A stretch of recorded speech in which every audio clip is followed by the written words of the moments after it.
हरि ओम नमो वा मित्राणि स्वागतमत्र। एक बड़ा ही प्रसिद्ध मंत्र है जो कि आप लोगों ने अवश्य कहीं ना कहीं सुना होगा। कराग्रे वसते लक्ष्मी करमध्ये सरस्वती करमूले स्थितो ब्रह्मा प्रभाते कर दर्शनम। करमूले स्थितो ब्रह्मा प्रभाते कर दर्शनम। इस मंत्र का उच्चारण सुबह के समय जब हम उठते हैं उसी समय किया जाता है। और इसकी एक प्रक्रिया है कि हम हाथ को ऐसे रखते हैं और कराग्रे वसते लक्ष्मी, अर्थात कर के अग्रभाग में, इस भाग में माता लक्ष्मी का निवास। कर मध्य सरस्वती, यानी कि मध्य भाग जो है इसमें माता सरस्वती का निवास है। कर मूले स्थितो ब्रह्मा, यानी कि ब्रह्मदेव का ये स्थान है। कहीं कहीं पाठ ऐसा मिलता है कर मूले तु गोविंद, तो गोविंद अथवा ब्रह्म का निवास है।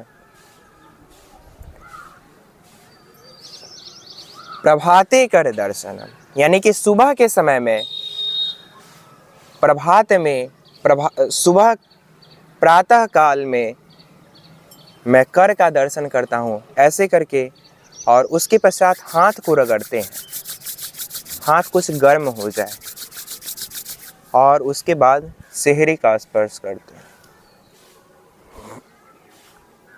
तो ये तो एक परंपरा हो गई हमारे ऋषियों के द्वारा दी गई, जो कि हम मानते हैं कि यहाँ पे इन देवियों, इन देवताओं का निवास स्थान है। परंतु इसके पीछे क्या कुछ वैज्ञानिक तथ्य भी है, उसे हम जानने का प्रयास करेंगे आज। जब हम रात्रि भर सोए हुए रहते हैं, हमारा शरीर स्थिर होता है, तो हो सकता है कि हमारा कोई नस दब जाए, रक्त परिसंचरण अर्थात ब्लड सर्कुलेशन धीमा पड़ सकता है। तो जब हम सुबह उठते हैं तो उस समय हमें जो एक काम करना होता है, सबसे पहले पलथी मार के बैठना होता है। आप लोग जानते होंगे कि पालथी मार के बैठना किसे कहते हैं, कैसा होता है। तो उस समय हमारा जो घुटना है उसका भी एक्सरसाइज हो जा रहा है, और उसके पश्चात हम जब हाथों को रगड़ते हैं तो हमारी जो भी नसें दब चुकी है, जैसा कि आप लोगों को ज्ञात ही होगा कि हमारे शरीर की बहुत सारे नसों के जो अंत हुए हैं ये हाथों में ही हुए हैं, हाथ में। तो जब हम रगड़ते हैं इस प्रकार से तो हाथ गर्म होता है और घर्षण से वो नसें एक्टिव हो जाती हैं, रक्त परिसंचरण पुनः तेज हो जाता है जैसा होना चाहिए।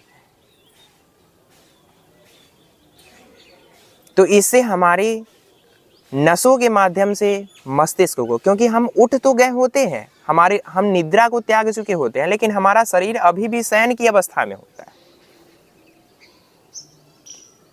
तो यहाँ पे जब हम ऐसा कार्य करते हैं, हाथों को रगड़ते हैं जिससे कि नसें चालू हो जाती हैं, तो वो माइंड को, हमारे मस्तिष्क को एक मैसेज भेजती है कि अब शरीर को जगाने का समय हो चुका है। तो मस्तिष्क पूरे शरीर में ये संदेश भेजता है कि अब उठ जाए। तो देखा आप लोगों ने कि ये सिर्फ हमारे ऋषियों के द्वारा दी गई एक परंपरा नहीं, अपितु एक वरदान है।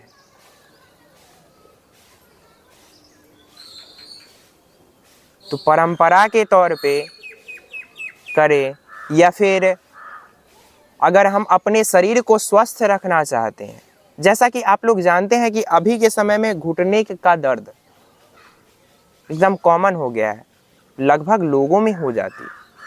तो अगर हम ऐसा करते हैं, सुबह के समय उठ के जब पालथी मार के बैठ के इस मंत्र का उच्चारण करते हैं इस प्रकार से,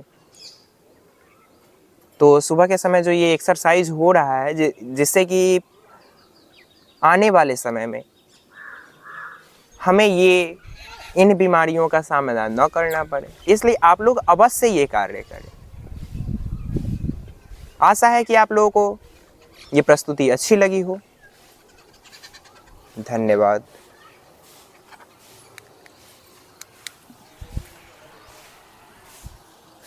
दे लो भैया।